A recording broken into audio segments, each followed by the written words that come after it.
Hi guys, Russ here from Wilson Land and Cattle Company. Today we're going to be talking about interseeding permanent pastures, just to thicken them up or maybe add some species, maybe make the feed quality a little higher.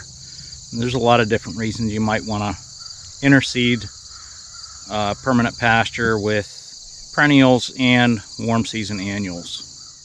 Before we get started, please subscribe, like, comment, share with a friend. Hit that notification bell and check the link out in the description below to our merchandise store.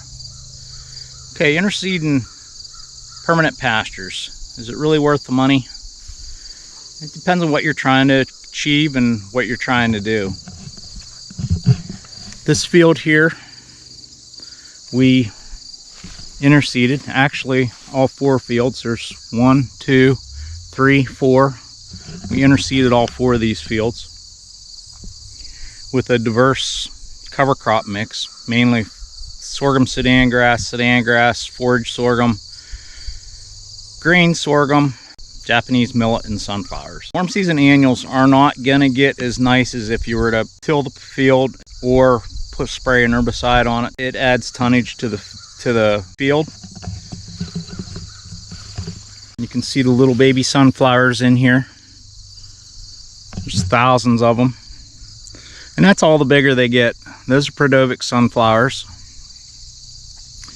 They only get maybe 2 feet tall, and then they get a little small sunflower on them, and I'm good with that. But the sunflowers add a lot of feed quality to the ration. They're really high quality feed. And here's a cowpea. There's 2 cowpeas right here. If we were to dig that up, that's a nitrogen adder. And we also put red and white clover in this mix as well. You can see here the deer are nipping the tops off of our clover, and they got the top off of this sunflower here. The way we did this is not normally how I do it. Normally I like to spread my seed in front of the livestock as we graze across the field. But when we were in here, this field here was approximately 4 to 5 feet tall, maybe 6 feet tall in certain areas. So it almost is impossible to broadcast in front of the livestock to get the seed to soil contact with the livestock. What we did is we come in and we grazed these fields across. We had around 17 loads of manure that we needed to spread. We put 8 loads on this field, and we put 9 loads on that field, and then the field over beyond, there's no fertilizer, and there's no fertilizer on the other field. And I really wanted to put it in that other field there, but it's lays swampy, and I didn't really want to deal with it causing compaction in the soil, spreading manure. So we grazed it, we spread our manure on, then we mixed our cover crop seed up, and then we drilled it in with our Truex Flex 2 grain drill. Put this on at approximately 30 pounds to the acre, give or take 5 pounds. It only cost approximately $20 an acre to do. So there's 8.5 acres here, so it costs us $90 plus fuel and time. And we drilled this in approximately 8 hours.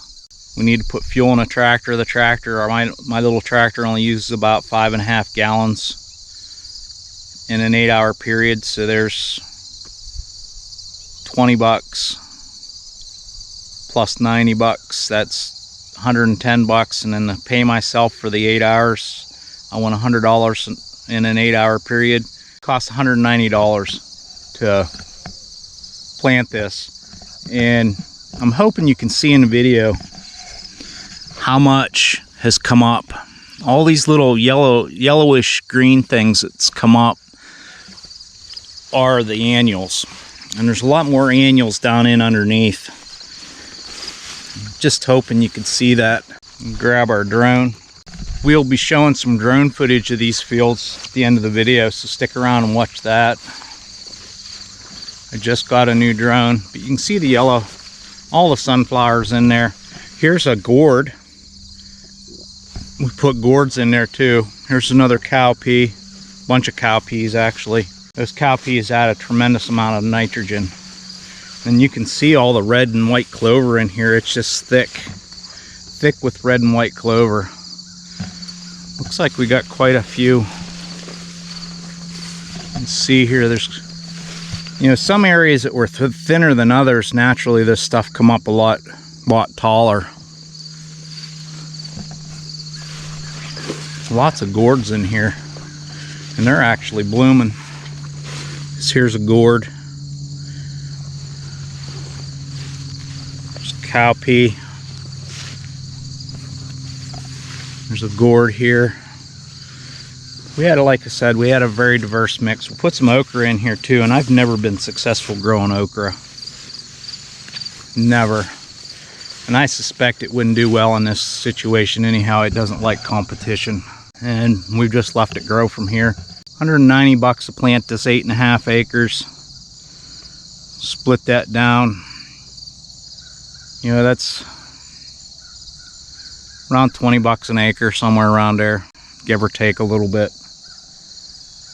And if you see all these plants, there's literally thousands and thousands of them in here, all over the place.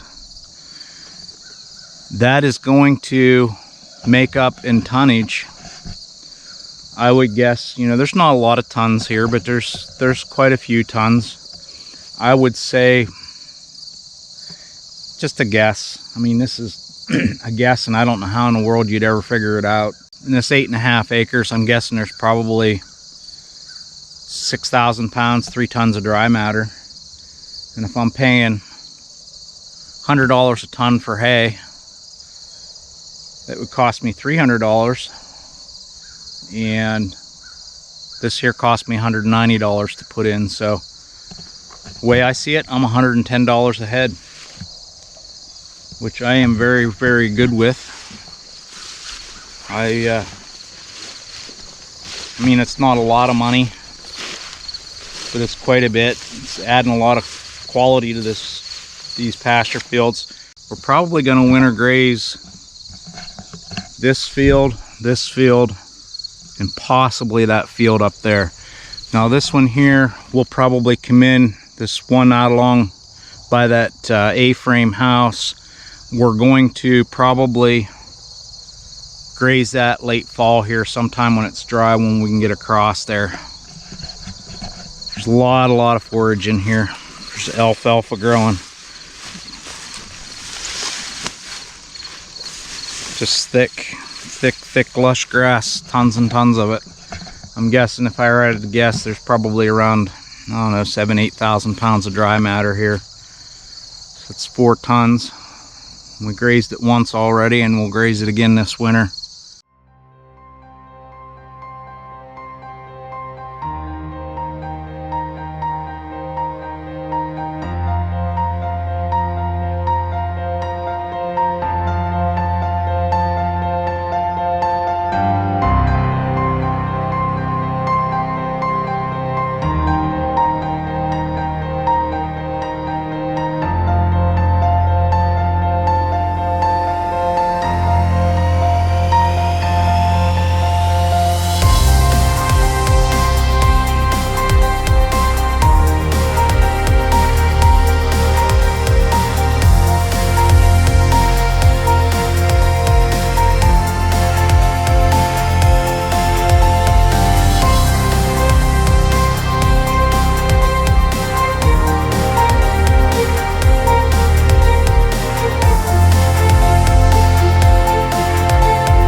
Okay guys, I thought I would share that with you.